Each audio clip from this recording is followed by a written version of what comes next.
Education টিকে আছাম চেনেললৈ সকলোকে স্বাগতম জনাইছোঁ। যিসকল কেণ্ডিডেটছে মেট্ৰিক পাছ কৰিলে ছাত্ৰ ছাত্ৰীয়ে তেওঁলোকে এতিয়া HS ফাৰ্ষ্ট ইয়েৰত এডমিশ্যন ল'ব লাগে আৰু HS ফাৰ্ষ্ট ইয়েৰত এডমিশ্যন ল'বলৈ আজিকালি অনলাইন দৰ্পণ পৰ্টেলত গৈ কিনে অনলাইন কৰিব লাগে। ইয়াতে মই ষ্টেপ বাই ষ্টেপ কথাখিনি কৈ দিম। প্ৰথম কথা আপোনালোকৰ লগ ইন কৰিব লাগিব। প্ৰথম কথা লগ ইন কৰিবলৈ হ'লে ৰেজিষ্ট্ৰেশ্যন কৰি ল'ব লাগিব। এতিয়া যিসকল কেণ্ডিডেটছে ৰেজিষ্ট্ৰেশ্যন কৰিব, এতিয়া ৰেজিষ্ট্ৰেশ্যন কেনেকৈ কৰিব তাৰে মই লিংকটো ডেছক্ৰিপশ্যনত দি দিছোঁ, তাত গৈ কিনে চাব পাৰিব। এতিয়া ছাপ'জ কোনোবা এজন কেণ্ডিডেটছে আহিছোঁ নতুন ৰেজিষ্ট্ৰেশ্যন কৰাৰ কাৰণে। নতুন ৰেজিষ্টাৰ কৰাৰ কাৰণে আপোনালোকৰ লিংকটো দিয়া আছে, ক্লিক হিয়াৰ। লিংকটোত ক্লিক কৰিব। মই যিটো লিংক দিয়া আছে তাত গৈ কিনে আপোনালোকৰ mobile number, date of birth, 4 digit পিনটো বহাই ল'ব। 4 ডিজিট পিনটো আপোনালোকৰ যদি ধৰি লওক বহুতে ভাবিব কি বহাম, আপোনালোকৰ 1 2 3 4 এনেকুৱা টাইপৰ তাৰমানে যিকোনো 4টা সংখ্যাৰ ডিজিটৰ পিন এটা দিব। তাৰপিছত লগ ইন এজ ষ্টুডেণ্ট ক্লিক কৰিব। গতিকে এইখিনি কৰাৰ পিছত আপোনালোকৰ কি আহিব, এতিয়া প্ৰচিডটো নেক্সট কৰিব লাগিব। আহি যাব আপোনালোকৰ তেতিয়া এখন ফৰ্ম ফিল আপ খাব।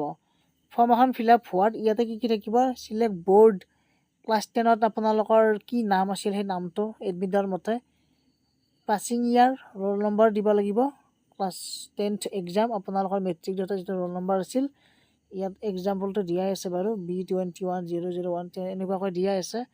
ঠিক তেনেদৰে নংটো দিব লাগিব। চ' এনেকুৱাকৈ এইখিনি কৰিব লাগিব। তাৰে পিছতে আপোনালোকৰ বাকী আপলোড ডকুমেণ্টছখিনি আপোনালোকৰ ডিটেইলছ যিমানখিনি আছে এড্ৰেছ গোটেইখিনি ফিল আপ কৰাৰ পিছত এটা ইম্পৰ্টেণ্ট এইটো হ'ল যে আপোনালোকৰ পিনটো, এই যে আপোনালোকৰ 4 ডিজিট পিনটো মই অলপ আগত কৈছোঁ, এই পিনটোত ইয়াতে আপোনালোকৰ 4টা ডিজিটৰ পিন দি দিব। তাৰপিছত কনফাৰ্ম ছেম সেই ডিজিটৰ পিন কেইটাই দিব। তাৰে পিছত এইটো বাটনত ক্লিক কৰিব, আই হিয়াৰ বাই প্ৰচিডটো নেক্সট কৰিব। আৰু প্ৰচিডটো নেক্সট কৰাৰ পিছত আপোনালোকৰ আফটাৰ ক্লিকিং অন বাটন প্ৰচিডটো নেক্সট, ইয়াতে আপোনালোকৰ এটা pop up will be displayed, 3 buttons will be displayed, close, print and next. So' ইয়াৰ পিছতে আপোনালোকৰ যিখিনি ফিল আপ কৰিছে সেই এনেকুৱাকৈ আহিব। এইবিলাক তাৰমানে আপোনালোকে ফিল আপ কৰাৰ পিছত এনেকুৱাকৈ আহিব। তাৰমানে ৰোল নম্বৰে হওক, সেৱা যিসকল সেৱাৰ পৰা দিছে সেৱা হ'ব, পাৰ্চেণ্টেজ এইবিলাক ফিল আপ কৰিব লাগিব যিহেতু তাত থাকিবই ফৰ্মখনত। তাৰপিছত আপোনালোকৰ এতিয়া স্পেচিয়েলি এবল্ড কেটেগৰী কিছুমান থাকে, ইয়েছ হ'লে ইয়েছ, নো হ'লে নো, টি ট্ৰাইবছত থাকে, EWS মানে আপোনালোকৰ যি আছে ইয়েছ আৰু নো দুটা অপশ্যন থাকিব, সেইখিনি আপোনালোকে জানিবই। সেইটো কৰাৰ পিছতে আপোনালোকৰ নেক্সট ক্লাছ 10ৰ মাৰ্কশ্বিটখন আপলোড কৰিব লাগিব। মাৰ্কশ্বিটখন আপলোড কৰি আপোনালোকৰ প্ৰিণ্ট আৰু নেক্সট বুলি এটা অপশ্যন আছে, এই গোটেইখিনি আপলোড কৰাৰ পিছত প্ৰিণ্ট দিব পাৰিব আৰু নেক্সট কৰিব পাৰিব। নেক্সট কৰাৰ পিছত এনেকুৱাকৈ আহিব। যদি আপোনালোকে ছাবমিট কৰিব বিচাৰে ফাইনেল ছাবমিট, অ'কেত ক্লিক কৰিব। ক্লিক কৰাৰ পিছতে এনেকুৱাকৈ তাৰমানে আহি যাব, প্ৰফাইলটো এনেকুৱাকৈ খোল খাব। এনেকুৱাকৈ প্ৰফাইলটো যেতিয়া খোল খাব তেতিয়া কাউন্সিলিং কৰিব পাৰিব। কাউন্সিলিঙৰ ডেট বাৰু দিয়াই আছে, মই দেখুৱাই দিম বাৰু। কলেজবোৰ, ইনষ্টিটিউটবোৰ এনেকুৱাকৈ আহি যাব এখন এখনকৈ। যিখনত এপ্লাই কৰিব বিচাৰে এপ্লাই বাটনত ক্লিক কৰি দিব। এপ্লাই বাটনত ক্লিক কৰি দিয়াৰ পিছত আপোনালোকে এপ্লাই কৰিব পাৰিব। আৰু এপ্লাই বাটন ক্লিক কৰাৰ পিছতে এইবিলাক এনেকুৱাকৈ আহিব। মানে অফিচিয়েল কিছুমান থাকেতো তেওঁলোকৰ, মানে আৰ্টছ যদি ছাবজেক্টটো লয় তেনেহ'লে আৰ্টছত কিমান এটা ছিট থাকে, এইবোৰ গোটেইবোৰ থাকিব। তাৰমানে এইখিনি তাৰমানে কোৰ্চ এইখিনি যিখিনি আছে submit are not permitted for apply more than 5 institute, মানে 5খন ইনষ্টিটিউটতকৈ বেছিকৈ চিলেক্ট কৰিব নোৱাৰে। 5খন চিলেক্ট কৰিব পাৰিব, তাৰে ভিতৰত পাৰ্চেণ্টেজ অনুযায়ী আপোনালোকে ছিট পাব। চ' এনেকুৱাকৈ তাৰমানে প্ৰথমতে ৰেজিষ্ট্ৰেশ্যন, তাৰপিছত চিলেক্ট ইনষ্টিটিউট, তাৰপিছত চিলেক্ট ষ্ট্ৰীমটো চিলেক্ট। গতিকে এনেকুৱাকৈ তাৰমানে মুঠতে 3টা ষ্টেপ কমপ্লিট কৰিব লাগিব। 3টা ষ্টেপ কমপ্লিট কৰাৰ পিছতহে এনেকুৱাকৈ আহিব।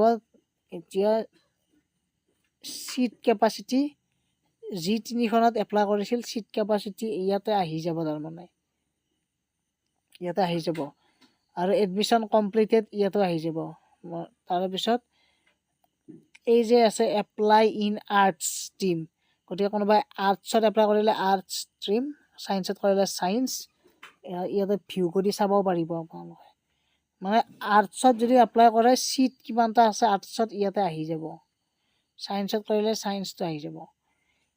চ' এনেকুৱাকৈ অহাৰ পিছত ইউ হেভ এপ্লাইড ছাকচেছফুলি হৈ যাব আৰু ইয়াতে আহি যাব আৰু একনলেজমেণ্ট যিখন ৰিচিপ্ট আছে এইখন ডাউনলোড কৰিব পাৰিব। তাৰে কেইদিনমান পিছত আপোনালোকৰ চিট পাইছে নে পোৱা নাই সেই ডিটেইলছবোৰ আহিব। চ' এনেকুৱাকৈ কৰিব লাগিব।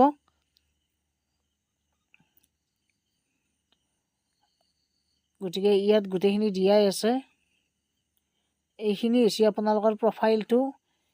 আপোনালোকৰ প্ৰফাইলত যাই চাব পাৰিব যে ইয়াত যে আছে প্ৰফাইলটোত যাই চাব পাৰিব আপোনাৰ প্ৰফাইলটো গোটেইখিনি কমপ্লিট হোৱাৰ পিছত। আৰু কিবা যদি এডিট কৰিব বিচাৰে ইয়াতে থাকিব বাৰু, গোটেইখিনি থাকিব। ইয়াত এডিট প্ৰফাইল অপশ্যন থাকিব, মই কৈছিলোঁ ন এডিট অপশ্যন এটা থাকিব এডিট কৰিব বিচাৰিলে। চ' ইয়াতে কনফিউজন যদি আছে কিবা সুধিলেই হ'ল, ইমান এটা কনফিউজন হ'ব লগা নাই। ভিডিঅ'টো এইখিনি আছিল, কমেণ্টত জনাব কিবা যদি কনফিউজন আছে তেনেহ'লে মোক পাৰ্চনেলি TRIIDIP ইনষ্টাগ্ৰামত এনেকুৱাকৈ চাৰ্চ কৰিলে মোৰ নামটো তাত পাই যাব, তাত কণ্টেক্ট কৰিব পাৰে। গতিকে ভিডিঅ'টো এইখিনি আছিল, সকলোৱে শ্বেয়াৰ কৰি দিয়ক, ছাবস্ক্ৰাইব কৰি বেল আইকনটো প্ৰেছ কৰি ৰাখিব। ধন্যবাদ, থেংক ইউ।